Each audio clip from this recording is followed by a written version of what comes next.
اور یہ جو ہے جو جس رگ کے ذریعے جا رہا ہے اس کو ہم پلمونری کیا کہیں گے؟ پلمونری آرٹری کہیں گے. پلمونری آرٹری، میں غلط لکھنے جا رہا تھا، پلمونری آرٹری کہلائے گی. یاد رکھیے دل سے دور جا رہی ہے اور اس میں ڈی آکسیجنیٹڈ بلڈ ہوگا، یعنی اس میں جو خون موجود ہے اس میں آکسیجن بہت کم ہوگی. اب ایک بار پھر یہ الویلائی سے رگڑ کھائے گا، آکسیجن کو ایبزارب کرے گا، پورا پھیپھڑوں کا پورا لنگز کا میکینزم ہے، پھر یہ کنورٹ ہوگا، آکسیجنیٹڈ بلڈ ہوگا اور اب یہ جو ہے پلمونری وین بن جائے گی، وین کہلائے گی، پلمونری وین کہلائے گی اور اس میں آکسیجنیٹڈ بلڈ ہے پلمونری وین میں. اور یہ کیونکہ خون جو ہے پھیپھڑوں کے میں جانے کے دوران اس نے آکسیجن جذب کر لیا اور اب یہ آکسیجنیٹڈ بلڈ ہو گئے، یعنی کہ اس خون میں آکسیجن کانٹینٹ بڑھ گیا ہے. اب یہ آئے گا خون لیفٹ ایٹریم میں انٹر ہوگا. لیفٹ ایٹریم میں انٹر ہونے کے بعد وہی میکینزم، پمپنگ کا میکینزم جو کہ رائٹ ایٹریم اور رائٹ وینٹریکل میں ہوا تھا وہی سب کا سب ہوگا. پیسو موڈ میں یہ لیفٹ وینٹریکل میں انٹر ہوگا، لیفٹ وینٹریکل سکڑے گا، اس خون کو پمپ کرے گا اور یہ پمپ کر کے داخل ہوگا کہاں پر؟ یہ اس وال کے ذریعے یہ داخل ہوگا ایورٹا میں. ایورٹا یہ بھی ایک آرٹری ہے جس کو ہم نے نام دیا، یہ بھی ایک آرٹری ہے. یاد رکھیے کہ آرٹری وہ چیز ہوتی ہے جو کہ دل سے دور کی طرف جا رہی ہو. پلمونری آرٹری میں خاص بات یہ ہے کہ اس میں ڈی آکسیجنیٹڈ بلڈ ہوتا ہے، باقی آرٹریز جو ہوتی ہیں ان میں آکسیجنیٹڈ بلڈ ہوتا ہے. پلمونری وین جو ہے اس میں آکسیجنیٹڈ بلڈ ہوتا ہے، یہ بس ذہن میں رکھیے گا. تو اب یہ جو ایورٹا ہے یہ بھی ایک آرٹری ہے، نان پلمونری آرٹری ہے اور اس میں جو خون ہے وہ آکسیجنیٹڈ ہے، یعنی کہ اس میں جو بلڈ ہے وہ آکسیجنیٹڈ ہے. اور اب کیونکہ ہم نان پلمونری آرٹری سے بات کریں تو اس میں سارا کا سارا جو خون ہے آکسیجنیٹڈ ہے اور اب یہ باقی کے جسم کو یہ سپلائی ہوگا. پلمونری وین کا میں پھر بتا دوں کہ یہ بالکل مختلف ہوتا ہے وین اور آرٹری کا. پلمونری کی جب ہم بات کرتے ہیں کیونکہ اس میں پلمونری آرٹری میں oxygenated blood deoxygenated blood ہوتا ہے اور پلمونری وین میں آکسیجنیٹڈ بلڈ ہوتا ہے. اب ہم چلتے ہیں واپس اس پورے چکر یا چکر ویو کو دیکھنے کے بعد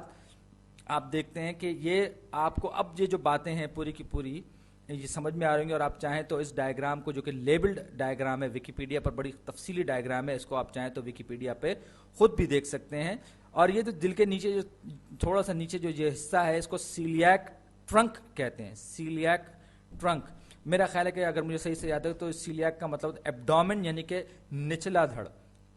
اور یہ جو بلڈ ہے اس کو ہیپیٹک، ہیپیٹک سے مراد ہے وہ چیز جس کا تعلق لیور سے ہو یعنی جگر سے ہو. تو یہ جو ہیپیٹک وین جو ہے، ہیپیٹک آرٹری جو ہے، یہ وین اور آرٹری یہ لیور کے ساتھ، یہ پیچھے بڑا سارا آرگن یہ ہمارا لیور ہے، یہ یہاں پر بلڈ کی جو سپلائی ہے یہ اس کو ہیپیٹک آرٹریز کے ذریعے ہو رہی ہے اور جو وینز جو آ رہی ہیں دل کی طرف لیور سے ان کو ہیپیٹک وینز کہتے ہیں. تو یہ انفیریئر وینا کیوا سے آپ دیکھ رہے ہیں یہ کنیکٹ ہو رہا ہے اور یہاں پر یوں سمجھ لیجئے کہ یہ سب کی سب چیزیں جو ہیں یہ ایک بہت بڑے لوپ کی طرح سے ایک بہت بڑا چکر ہے، یعنی بہت بڑا اور بہت پیچیدہ. اور کسی بھی ایک وقت اگر آپ ایک عام انسان کی بات کریں تو جسم میں ہمارے 5 لیٹر بلڈ جو ہے وہ سرکولیٹ کر رہا ہوتا ہے اور اگر ہم کسی ایوریج بلڈ سیل کی بات کریں پورے سرکولیٹری سسٹم، اس کو ہم سرکولیٹری سسٹم کہتے ہیں، تو پورا 20 سیکنڈ کے اندر اندر کوئی بھی ریڈ بلڈ سیل جو ہے اس پورے سرکولیٹری سسٹم کا چکر لگانے کے بعد اسی جگہ پہ آ جاتا ہے جہاں سے وہ چلا تھا. اگرچہ یہ کہ ایوریج ٹائم ہے، میں نے خود کبھی ناپا نہیں ہے، لیکن یہ 20 سیکنڈ جو ہے یہ کلوزسٹ نمبر ہے، ایوریج کہہ سکتے ہیں آپ اس کو. اور یہ آرٹریز جو ہیں یہ ایورٹا کی طرف یہ سر کی طرف جاتی ہیں یہاں سے نکل کے اور پھر یہ بعد میں پھر یہ نیچے آگے بڑھتی ہیں تو نیچے کی طرف جاتی ہیں اور جسم کے نچلے دھڑ کو بھی جو ہے آکسیجن کی سپلائی ہوتی ہے. تو بہرحال یہ ایک بڑا دلچسپ آئیڈیا تھا. اگلی ویڈیو میں یہ بات کرنا چاہوں گا آپ سے کہ ہمارے جو ہیموگلوبن ہے اس کو کس طرح سے پتہ چلتا ہے کہ کس حصے میں آکسیجن کو ڈمپ کرنا ہے، یا یوں کہیں کہ کہاں پر آکسیجن کی ضرورت ہے جہاں پر ایک اس کو سپلائی کی ہے. کہ مثال کے طور پر اگر میں دوڑ رہا ہوں اور میرے ٹانگوں میں مجھے زیادہ ضرورت ہے آکسیجن کی تو ہیموگلوبن کو کیسے پتا ہوگا کہ یہ کام سارا کا سارا کرنا ہے. بہرحال یہ بہت دلچسپ آئیڈیا ہے. امید ہے اگلی ویڈیو میں آپ سے ملاقات ہوگی. شکریہ.